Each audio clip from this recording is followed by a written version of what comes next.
It's 7:03 on Friday, January 31st. We're at 43 degrees. We'll be dealing with soaking rain today and highs in the 50s.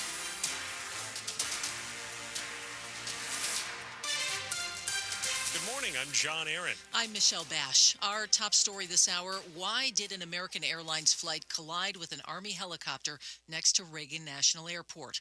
WTOP's Scott Gelman has more on the search for answers about that crash that killed all 67 people aboard the two aircraft. The National Transportation Safety Board's investigation is just starting, and it's not expected to be quick. Our intention is to have a preliminary report within 30 days, and the final report will be issued once we've completed all of our fact-finding and investigation. That's Todd Inman with the agency. He says family members of passengers on board the American Airlines flight are still arriving here, and they're not speculating what may have caused the crash. A loss of life in an aviation accident is very unusual in the United States, and our heartfelt sorrow goes out to everyone that's affected. They're forming groups to review equipment and things that could be involved in human error. 3 Fairfax County students and a 12-year-old girl well known at an Oxon Hill ice rink were among those on board the American Airlines flight.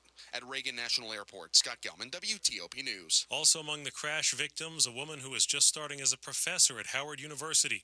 The school says Kia Duggins was starting a new chapter at Howard's School of Law this fall.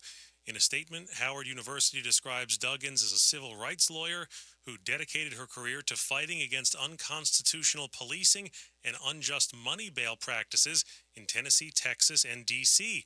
The university president says the school community is dealing with profound sadness, and he's asking for privacy and respect for Duggins' family, students, and colleagues.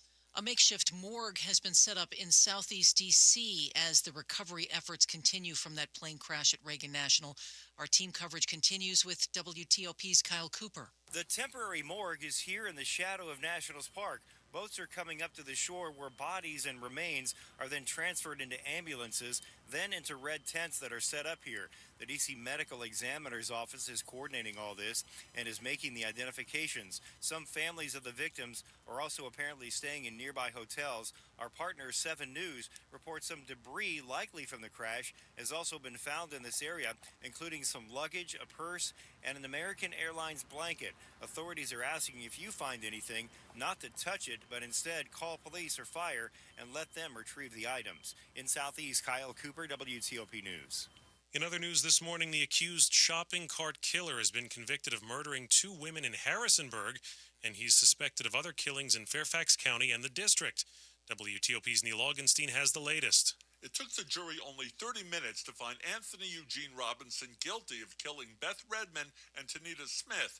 He's been convicted of 2 counts of first-degree murder, 2 counts of aggravated murder, and 2 counts of concealing a dead body near his Howard Johnson hotel room.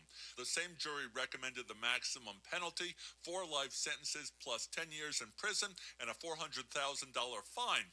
Jurors also saw evidence of 2 as-yet uncharged cases in Fairfax County and D.C. A photo of the body of Sonia Champ in a shopping cart in D.C.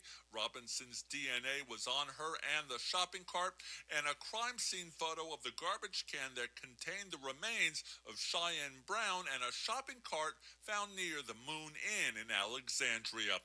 Neil Augenstein, WTOP News. Coming up. Who's got the most disposable income? Fairfax County residents. I'm Jeff Clable. We'll bring you traffic and weather in 30 seconds.